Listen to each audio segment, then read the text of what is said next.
Welcome back, everyone, to the smartest year ever, our quest to become the world's greatest conversationalist. Today is day 300, and my name's Gordy, and because it's Fright Facts Week, I was just wondering, why do we celebrate a night of costumes, candy, and skeletons in October, and why do we call it Halloween? Give me 5 minutes, I bet you can work this into a conversation today, and also like and subscribe so you can keep up. I do this every single day, every year. On the last night of October, the world dresses up like monsters, eats candy from strangers, and we're just kind of like numb to it at this point. It doesn't seem so weird anymore. The roots of Halloween go back over 2,000 years to a night when people actually believed the dead were walking among them. It started with the Celtic festival of Samhain, celebrated across Ireland and Scotland around November 1st, and Samhain marked the end of the harvest and the start of winter, the dark half of the year. And the Celts believed that on this night the boundary between the living and the dead grew thin and spirits could cross over. They lit huge bonfires, wore costumes of animal skins, and left food outside to appease wandering souls. And it wasn't so much fear-based, it was more survival-based, It was like a ritual acknowledgement that death and winter were part of the same cycle. And by the 8th century, the Christian church stepped in. Pope Gregory III moved All Saints' Day, also called All Hallows Day, to November 1st. And later came All Souls' Day on November 2nd. And the English word hallow comes from the Old English hallig, which means holy, or halgian, to make holy. So All Hallows Day literally means All Saints' Day, the day set aside to honor every Christian saint, known or unknown. The night before All Hallows became known as All Hallows Eve or All Hallows Evening, and eventually that was shortened to Halloween. Or Halloween.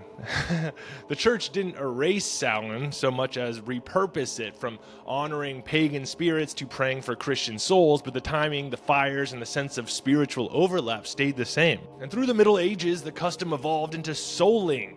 The poor would go door to door offering prayers for the dead in exchange for food, often round soul cakes marked with crosses. Children joined in, reciting rhymes and wearing disguises, a practice that blended into Scottish and Irish guising. And I dare you to give out soul cakes this Halloween. Oh, what do we have here? A princess? Here, let me stuff this unpackaged, cross-marked pastry into your trick-or-treat bag. Nothing to see here. I'm not a witch. But yeah, I think I'm more into soul food than soul cakes, Like, give me a scoop of jambalaya into my pillowcase. And then there's the jack-o'-lantern, which began not with pumpkins, but with turnips. That's pretty badass looking, actually, these turnip jack-o'-lanterns. Irish legend told of Stingy Jack, a man who tricked the devil and was cursed to wander the earth with only a burning coal inside a hollowed turnip. Immigrants to America found pumpkins much easier to carve and the custom stuck. A little bit of a side fact, Spanish and Portuguese explorers brought pumpkin seeds back to Europe during the Columbian Exchange between the 1490s and the 1500s, along with maize, potatoes, and tomatoes. Thus, original Celtic and medieval Halloween lanterns used the aforementioned turnips or mangled, not pumpkins. Here's a mangled.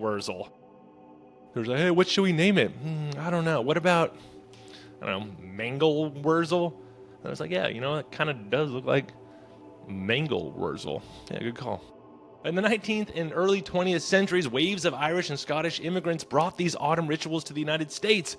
Over time, Halloween shed its religious and spiritual context, turning into a community celebration with parties, games, and mischief. By the 1930s, trick-or-treating had become a household tradition, and by the mid-20th century, it was entirely kid-centric, costumes, candy, and mass marketing. So, there you have it. From Samhain's fires to plastic skeletons on suburban lawns, Halloween has never stopped changing, but the core idea remains. Once a year, we blur the line between the living and the dead, and we have a little fun doing it.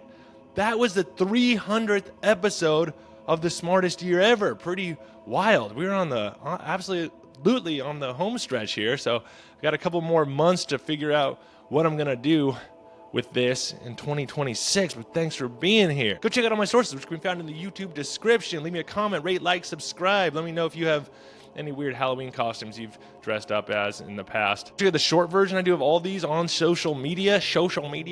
At Smartest Year Ever is how you find me there. And in the meantime, stay curious and stay clever on our quest to become the world's greatest conversationalist. I will see you tomorrow in the Smartest Year Ever for more Fright Week, or Fright Facts Week. See ya.